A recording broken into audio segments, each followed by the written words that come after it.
जय माता दी दोस्तों, कैसे हैं आप सभी। दोस्तों आज हम इस वीडियो में बात करेंगे वृश्चिक राशि के साप्ताहिक राशिफल की। बात करेंगे कि मार्च माह का ये आखिरी सप्ताह यानी 24 मार्च से लेकर 31 मार्च तक का समय आपके लिए कैसा रहेगा।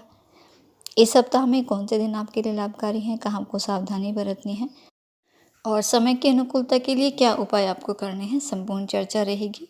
और मैं आपको बता दूं कि आपकी जन्म राशि चंद्र राशि पर आधारित ये राशिफल, ये जानकारी रहेगी। चंद्रमा जिस भी राशि से और आपकी राशि के जिस भाव से गोचर करेंगे उसी के आधार पर राशिफल की चर्चा होगी। तो सबसे पहले हम बात करेंगे 24 मार्च, 25 और 26 मार्च की दोपहर 3:15 से पहले के समय की। मकर राशि में चंद्रमा गोचर करेंगे और आपकी राशि से तीसरे भाव में चंद्रमा विराजमान रहेंगे। और तीसरा भाव ये पराक्रम भाव है, मित्र, भाई बहन, आपकी वाणी, इच्छा शक्ति और ताकत को दर्शाता है ये। तो अच्छा समय है आपके लिए। इस समय आप जो भी निर्णय लोगे शुद्ध बुद्धि से लोगे और बहादुरी से लोगे और एक भरोसा भी रहेगा आपको खुद पर भी और खुद के द्वारा लिए गए निर्णयों पर भी। और एक लगन रहेगी हर काम को करने की, मेहनत से करोगे। आपके साहस में, पराक्रम में वृद्धि होगी। आत्मविश्वास इस समय आपका बढ़ा हुआ रहेगा और चीज़ों का पूर्व अनुमान लगाकर जोड़ तोड़ की राजनीति से काम करोगे। आप खुद को एनर्जी से भी भरपूर पाओगे, जिस वजह से कई काम एक साथ करने की पूरी कोशिश आपकी रहेगी। जो भी सेना में हैं, स्पोर्ट्स से जुड़े हैं, प्रशासनिक कार्यों में आप हैं तो उन्हें इस समय फ़ायदा रहेगा और मनचाहे रिजल्ट मिलेंगे आपको। आपका इस दौरान कोई भी इंटरव्यू है, रिजल्ट आना है तो कोई खुशखबरी भी मिल सकती है। और हर स्थिति में, हर परिस्थिति में आपको अपने परिवार का पूरा सहयोग मिलेगा। खासकर छोटे भाई बहनों से विशेषकर प्रेम बढ़ेगा आपका। आपके वैवाहिक जीवन में और आपके प्रेम संबंधों में भी सुखद समय है। और अगर किसी से प्रेम भी करते हैं तो अपने मन की बात भी इस समय कह पाओगे, जिसका जवाब आपको हाँ में ही मिलेगा, ऐसी पूरी इस समय उम्मीद है। कुछ नए प्रपोजल भी मिल सकते हैं। छात्रों के लिए औसत समय है, मेहनत करने का समय है, लेकिन अत्यधिक मेहनत करने से रिजल्ट भी आपको अच्छे मिलेंगे। तो मेहनत करने से पीछे बिल्कुल ना हटें। इस समय भाग्य आपके साथ रहेगा। रोजगार के क्षेत्र में भी प्रगति होगी। नौकरी पेशा लोगों के लिए भी स्थिति अच्छी रहेगी और व्यापारिक स्थिति भी मजबूत रहेगी। कोई शुभ समाचार भी मिलने की संभावना है आपको। यात्रा का भी अवसर बनेगा आपके लिए और यात्राएं जो भी होंगी आपके लिए लाभकारी रहेंगी। अगर आपका कहीं पैसा फंसा हुआ है, रुका हुआ पैसा है कहीं, तो वो भी इस समय वापस मिल सकता है। और स्वास्थ्य के दृष्टिकोण से भी अच्छा समय है, सहजता भरा समय है आपके लिए। कोई अगर पुरानी सेहत संबंधी परेशानी है तो उससे भी आपको मुक्ति मिल सकती है। और अब बात करेंगे 26 मार्च की दोपहर 3:15 के बाद के समय की। 27 और 28 मार्च की शाम 4:48 से पहले के समय की। तो यहाँ चंद्रमा मकर राशि से कुंभ राशि में प्रवेश करेंगे और आपकी राशि से चतुर्थ भाव में चंद्रमा विराजमान रहेंगे। चतुर्थ भाव ये सुख का भाव है, माँ का भाव है। इसमें घर में रहकर मानसिक शांति मिलेगी आपको, क्योंकि ये घर आपके स्थान को भी दर्शाता है। लेकिन साथ ही ये चतुर्थ भाव भावुकता का भी कारक माना जाता है, जो विचार में उतार चढ़ाव भी देगा। तो हो सकता है कुछ समय पर आप मूडी भी रहोगे।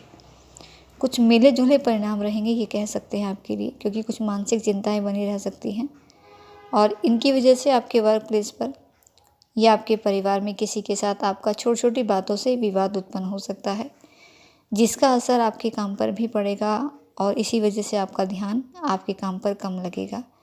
लेकिन आप पूरी कोशिश करें, अपने काम पर पूरा ध्यान रखें, फोकस रखें अपने काम पर और किसी को भी शिकायत का मौका ना दें। और अपनी तरफ से कोई भी काम करने के इच्छुक जब तक ना रहें जब तक सामने से आपको ना कहा जाए। और अपनी सलाह भी किसी को ना दें, क्योंकि इससे भी गलतफहमियां आपके लिए बढ़ सकती हैं। वाहन सुख मिल सकता है आपको, साथ ही माता जी से भी सुख मिलेगा। माता जी की सेहत को लेकर थोड़ी चिंता रह सकती है, तो उनकी सेहत का विशेष ध्यान आपको रखना है। और छात्रों के लिए भी अच्छा समय है, आपका मन भी पढ़ाई में लगेगा। लेकिन अगर कोई परिवर्तन करने की सोच रहे हैं, कोई सब्जेक्ट इत्यादि चेंज करना आप चाह रहे हैं, तो नए विषयों के लिए ये समय आपके लिए ठीक नहीं है। अभी उसी के लिए आप थोड़ा सा ही समय का इंतज़ार करें आपके। और इसमें अगर आपको कोई भी महत्वपूर्ण निर्णय लेना है तो अपनी माताजी की सलाह से या अपने घर के बड़े बुजुर्गों की सलाह से ही आप लें। और सेहत की ओर से भी खुश रहेंगे, कोई बड़ी परेशानी, कोई दिक्कत आपको नहीं दिखती है। थोड़ी बिना वजह की चिंताओं के कारण थकान या उदासी महसूस कर सकते हो। इस समय यात्राओं के दौरान थोड़ी सावधानी बरतें। वाहन चलाते हुए लापरवाही के कारण थोड़ी मुश्किलें रह सकती हैं, तो सावधानी से वाहन चलाएं। और अगर बिजनेस पार्टनरशिप में है आपका, तो अपने बिजनेस पार्टनर के साथ वाद विवाद से बचें। और बाहर के खाने से इस समय थोड़ा परहेज करें, घर का खाना खाएं, इससे सेहत आपकी अच्छी रहेगी और मन भी प्रसन्न रहेगा। माँ के हाथ का खाना खाएं, उनका आशीर्वाद लें। माताजी का आशीर्वाद ये आपके लिए इस समय सफलता का कारक बनेगा, तो अच्छा समय है आपके लिए। और अब बात करेंगे 28 मार्च की शाम 4:48 के बाद के समय की, 29 और 30 मार्च की शाम 4:35 से पहले के समय की। तो यहाँ चंद्रमा कुंभ राशि से मीन राशि में प्रवेश कर जाएंगे और आपकी राशि से पंचम भाव में चंद्रमा गोचर करेंगे। पांचवा भाव जो कि संतान भाव है, शिक्षा, मनोरंजन का और प्रेम संबंधों का कारक माना जाता है ये। तो ये समय आपके लिए बहुत शानदार है, बहुत ही शुभ स्थिति आपके लिए बन रही है। मन आपका बहुत ही प्रसन्न रहेगा, यहाँ खुश मिजाज रहोगे। और सबसे शानदार स्थिति यहाँ छात्रों के लिए बनेगी। पढ़ाई में भी खूब मन लगेगा और आपको शिक्षा का महत्व भी समझ में आएगा। और माता पिता अपनी संतान की ओर से खुश रहेंगे, चिंता मुक्त रहेंगे।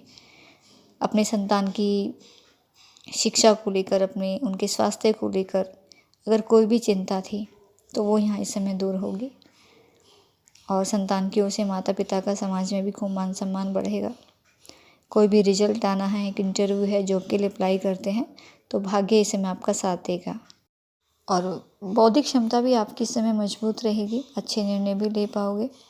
शिक्षा के क्षेत्र से जुड़े हैं, एजुकेशन में है, इंस्टीट्यूट है आपका, स्पोर्ट्स, मनोरंजन या फिर शेयर मार्केट से आप जुड़े हैं, तो इस समय आपको सफलता मिलेगी, बड़ा फ़ायदा हो सकता है, कोई खुशखबरी मिल सकती है। और निवेश करने से भी फ़ायदा मिलेगा आपको दुगना। लोन के लिए अप्लाई करना, पैसा उधार में देना या लेना, ये सभी स्थितियाँ आपको मुनाफा देंगी। आपको आपके जीवन साथी का भरपूर सहयोग यहाँ मिलेगा। दाम्पत्य जीवन में खुशियाँ रहेंगी। और जो भी नव दंपति हैं उनके लिए संतान प्राप्ति के भी प्रबल योग हैं। साथ ही यहाँ भी आपके लिए यात्राओं के प्रबल योग बनेंगे। अपने परिवार के साथ, दोस्तों के साथ घूमने फिरने का मौका आपको मिलेगा।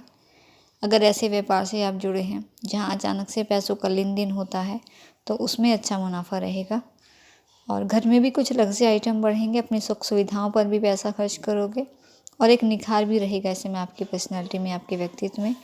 तो खूब आनंद ले और खूब एंजॉय करें इस समय को, जब भाग्य आपके साथ है, ग्रह स्थितियाँ आपके साथ हैं। और अब बात करेंगे 30 मार्च की शाम 4:35 के बाद के समय की और 31 मार्च की। तो यहाँ चंद्रमा मीन राशि से मेष राशि में प्रवेश करेंगे और आपकी राशि से छठे भाव में गोचर करेंगे। छठा भाव जो कि रोग, ऋण और शत्रुता का भाव माना जाता है, नकारात्मकता का प्रतीक है ये। तो ये समय आपके लिए थोड़ा सावधानी से और संभल कर चलने का रहेगा, क्योंकि इस समय मन में भी एक बेचैनी सी रहेगी। स्वभाव में निराशा के भाव रह सकते हैं। कुछ पुरानी यादें आपको परेशान कर सकती हैं और इन्हीं चीज़ों की वजह से आप अपनी ही बातों से लोगों का मन भी दुखा सकते हो। तो ऐसी परिस्थिति से बचने के लिए आप क्रोध पर, वाणी पर नियंत्रण रखें और मन को शांत रखें, धैर्य बनाकर रखें। बेवजह के किसी तनाव को अपने ऊपर हावी बिल्कुल ना होने दें। स्वास्थ्य का भी यहाँ ध्यान आपको रखना है। आँखों से संबंधित कोई परेशानी, खांसी, जुकाम या बुखार जैसे, कफ जैसे रोग इस समय आपके लिए बढ़ते दिख सकते हैं, तो इसलिए विशेष सावधानी अपने स्वास्थ्य की रखें। और आपके शत्रु पक्ष भी इस समय हावी रहेंगे, तो शत्रु पर भी आपको नज़र रखनी है। कौन आपका शत्रु है, कौन आपका मित्र है, इस चीज़ की पहचान आपके लिए ज़रूरी है। कोई भी अपनी गुप्त बातें, जब तक आपका कोई काम पूरा ना हो जाए, हर किसी के साथ शेयर नहीं करनी है। हर किसी पर आंख बंद करके भरोसा आपको नहीं करना है। साथ ही आपके वर्क प्लेस पर भी आपको सावधानी बरतनी है, क्योंकि आपको अपने वरिष्ठों के या अपने सहयोगी कर्मियों के विरोध का, उनके क्रोध का सामना करना पड़ सकता है। कुछ आरोप आप पर लग सकते हैं, तो इसलिए हर तरह के वाद विवाद को इस समय टालिएगा और अपने काम पर पूरा फोकस रखें, पूरा ध्यान दें अपने काम पर।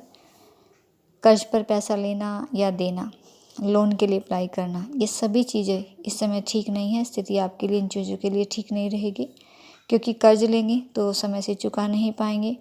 किसी को पैसा उधार में देते हैं तो वापस मिलने में दिक्कतें रहेंगी, तो इन चीज़ों से इस समय दूर रहें। किसी भी नए काम की शुरुआत, कोई भी बड़ा निवेश या कोई भी शुभ काम इस समय ना करें। अनावश्यक पराक्रम ये आपके लिए कोर्ट कचहरी या जेल का कारण बन सकता है। राह चलते समय किसी से भी दुश्मनी बोल ना लें। बहुत ही सावधानी इन चीज़ों में आप बरतें और वाहन चलाते हुए भी सावधानी आपको रखनी है। और आपके दाम्पत्य जीवन में, आपके प्रेम संबंधों में खटास आ सकती है। छोटे मोटे वाद विवाद हो सकते हैं। तो इसलिए यदि आपका पार्टनर गुस्से में है तो उस समय आप शांत रहें। इससे परिस्थितियाँ बेहतर रहेंगी। और समय की अनुकूलता के लिए ईश्वर आराधना करें, ईश्वर का आशीर्वाद ज़रूर प्राप्त करें, ईश्वर में अपना ध्यान लगाएं। हनुमान जी की आराधना, हनुमान चालीसा का पाठ ये आप नियमित रूप से किया करें। और साथ ही भगवान सूर्यदेव को तांबे के लोटे से अर्घ्य भी जरूर अर्पित करें तो बहुत शुभता रहेगी। गरीबों की, ज़रूरतमंदों की मदद करें। दूसरों की मदद करने से मन को खुशी मिलेगी, मन प्रसन्न रहेगा, शांत रहेगा। तो दोस्तों ये थी कुछ जानकारी। वीडियो अच्छा लगे तो वीडियो को लाइक करें। माता रानी आपका दिन शुभ रखे। इसी मंगल कामना के साथ जय माता दी।